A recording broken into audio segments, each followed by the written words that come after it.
you? This cute little town called None of Your Fucking Business, Texas. Hope you had a good fucking time! Hello, Mr. Baker. It's a pleasure for me to talk to you, and welcome to the Viennale. Cool. Well, thank you. It's great to be here.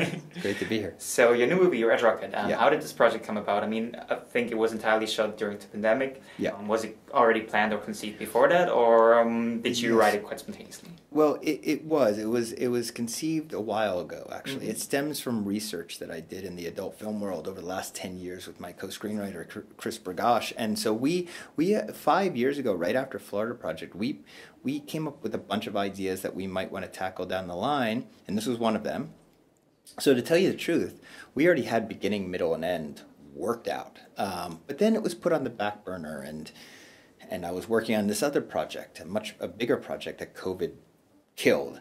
So we were sitting in Los Angeles last year in like February of 2020 saying, what do we do?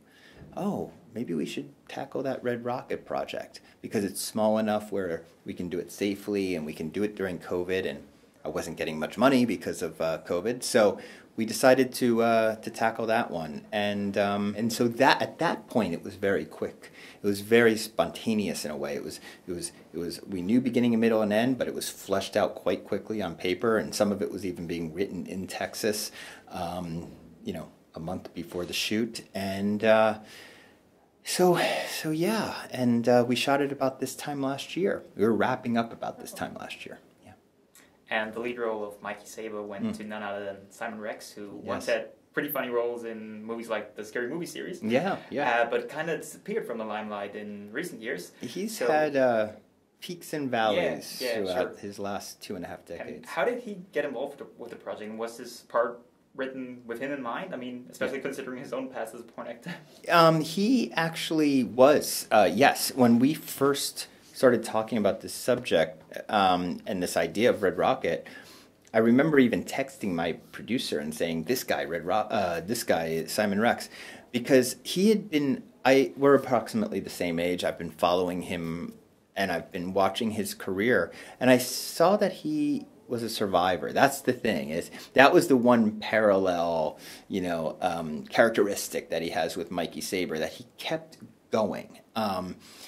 And even when the industry was like not giving him the time of day, he would find a new outlet. When social media came around, he took on Vine, he took on Instagram, he has his own podcast.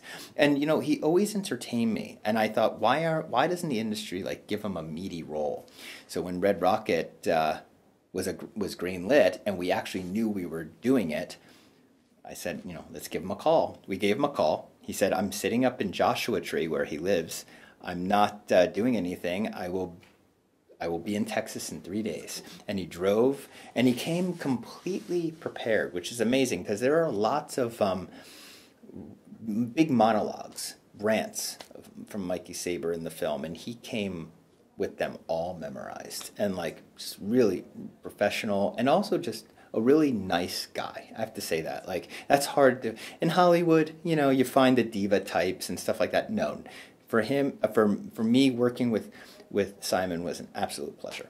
Oh, that's really cool to hear. Yes, yeah. No matter if it's Starlet, Tangerine, the Florida Project, or now Red Rocket, your movies usually try to shine a light on sex work. So what is it usually draws you to that material or fascinates you about this? I just think that like there's obviously we know that since the beginning of time, it's the oldest profession, right? That there's been stigma applied to sex work. And I personally believe that that is not fair and that sex work is work. And so what I'm trying to do with these films, I think, is just slowly chip away at that stigma by telling universal stories, human stories that hopefully everybody can identify with. So, subversively, it helps normalize, but also just in a way of approaching it in a way that isn't so condemning, the way that I feel that Hollywood cinema has essentially done for 100 years. And I really appreciate that. And when looking at your Letterboxd profile, one might get the impression that you're pretty fond of Austrian cinema because your header is a still from Ulrich Seidel's Paradise Fate. Yes. So wanted to ask you, how do you feel about the Austrian film industry, and what do you particularly like about it? Well, I need to know, first off, I need to explore it a lot more. yes, Ulrich Seidel is definitely one of my. I've seen all of his, and I absolutely love his approach to filmmaking. And so, you know, his tackling of, you know, of harder subjects and of eccentric characters, I think is just so fascinating and so masterful. Plus, I just love his aesthetic, his craft, his framing, etc. But honestly, I part of being a cinephile is always exploring more. So if you have any, can you send me a list of like must-see Austrian films? Because I would love it. I'll dive head in. There's a lot of great stuff being done here. Yeah. That's great. That's great. So you're also a pretty vocal advocate of seeing the films the way it was intended on the big screen. Yeah. So how do you feel the theatrical experience or cinemas in general will evolve or devolve in years to come? Well, you know, it's sometimes it's encouraging, sometimes it's very discouraging. COVID obviously was not helpful in this situation whatsoever. In the United States, we lost 1,000 independently owned theaters, which is actually way under what they estimated. However, it's still, I don't want to lose one cinema. So yeah, it's trying times, and I never believe in I've never been an advocate of the day and date model, ever. I never understood it. It's simply a money grab. There's nothing, it's not, I don't think any filmmaker would say, yeah, I want my film to premiere on television. It doesn't make any sense. Most filmmakers make their films to be for the big screen, to be displayed and projected on the big screen in a theater in which you're surrounded by perhaps strangers, because this communal thing is very important to moviegoing. To feel the energy from your fellow, you know, audience member adds a lot to the experience, and we miss that when people are watching movies at home or on their phone.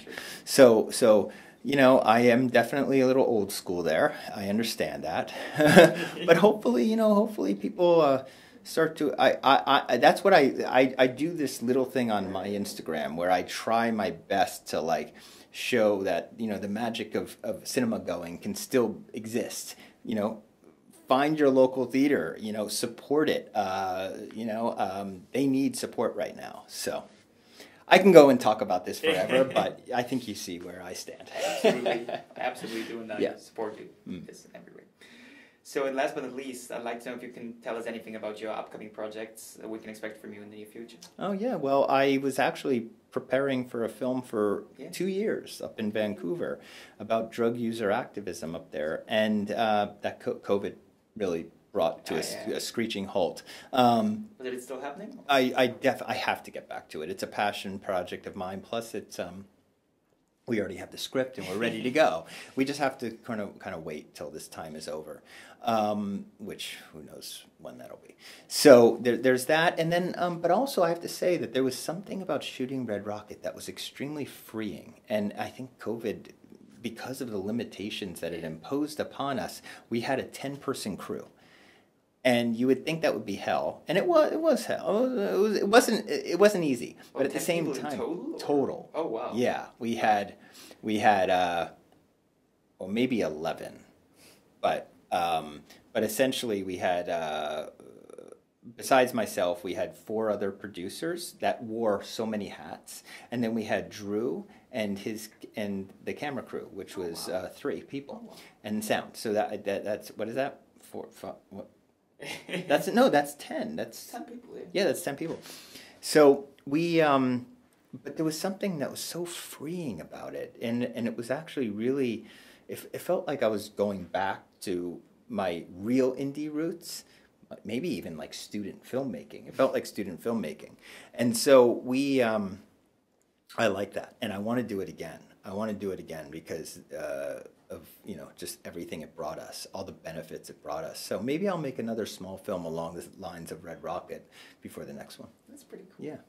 Well, then I thank you for taking the time to talk to us. Yeah, thank you for covering our film. Yeah, sure thing. I wish you the best of luck with Red Rocket and the great screening tonight. Oh, thank you. Thank you. Thank you, man.